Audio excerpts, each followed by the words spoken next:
Welcome. I want to share with you the best peer pressure drill that I've found. It's a team warm-up. We call it perfection.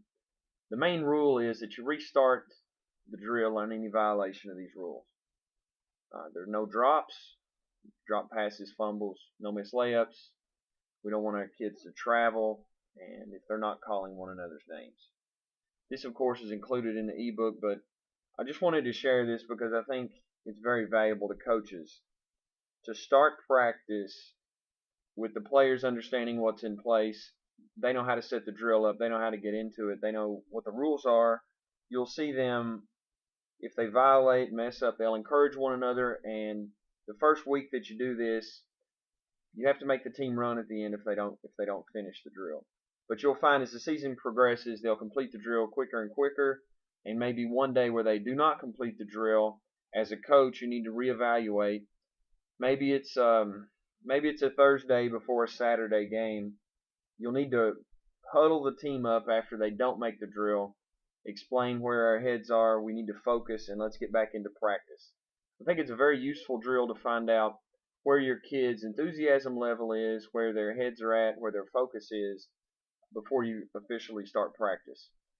Besides being a great fundamental drill, all these fundamentals you can't be good enough at, you'll be able to see the kids' reactions and how they encourage one another, and you're teaching them to be great teammates. Alright, we're getting ready to watch the video here. I just want to explain the drills before we actually see them. It's a combination of 8 different drills, as you can see, the players just need to know the drills. You'll spend about a week teaching the drills, breaking it down, explaining a chest pass and how they call names, and they're going to have to figure out how hard they're going to have to run and how hard they're going to have to sprint. None of these drills are made so that there's any time to relax. So you're also building in conditioning while you're building in camaraderie, as well as a pretty difficult drill to complete the first time.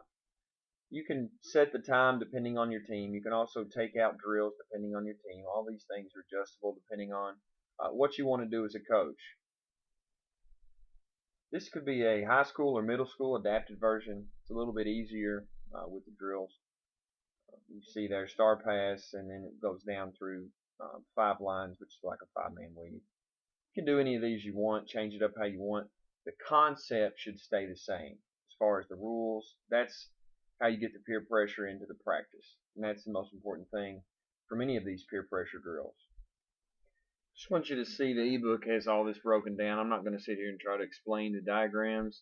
You can see it for yourself. Okay, the first drill here is 4-man 2-ball. You can see them doing the drill with a weighted ball. It's up to you depending on the skill level of your players. I'll get out of the way here for a minute so you can hear some of the enthusiasm from the players.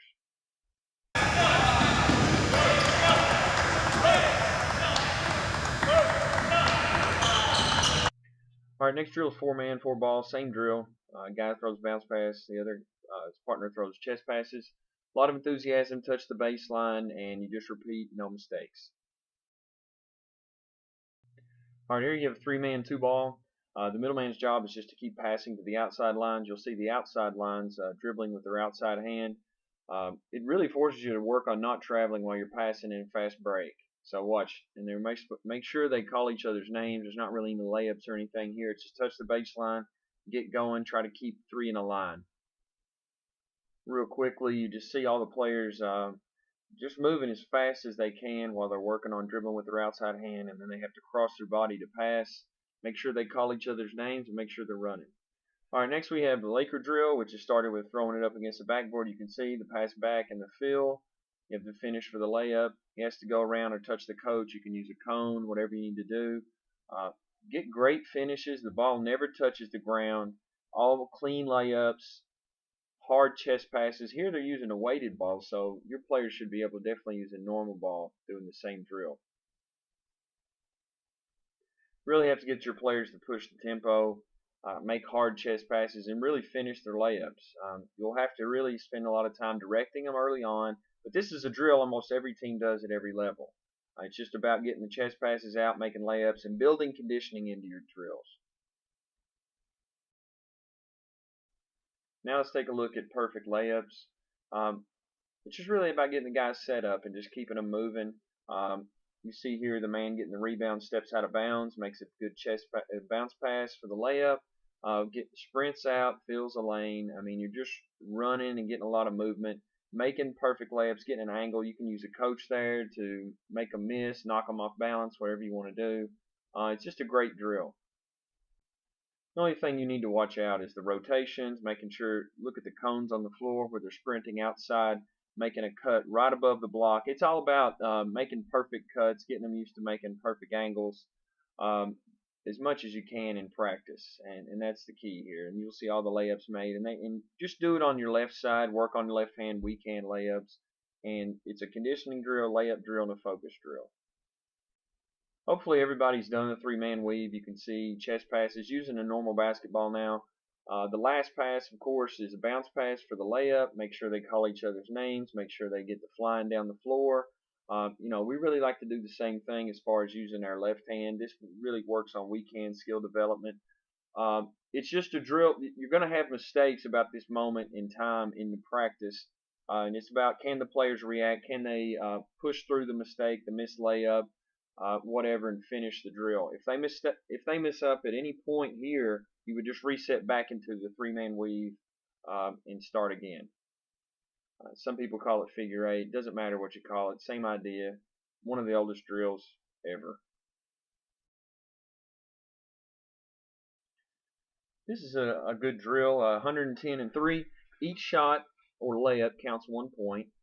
Have your guards shoot threes, your wings that can shoot threes, and everyone else needs to shoot 15-foot shots. Just adjust it to your players. It's 3 passes down, 1, 2, and now a layup. And he can take a dribble if he needs to finish, make the layup, gets immediately out of the net, and we're going back the other way. Great drill. Just check out the diagram on how to set it up, but it's pretty simple. Get another quick look at it here before we get into 85 and 2.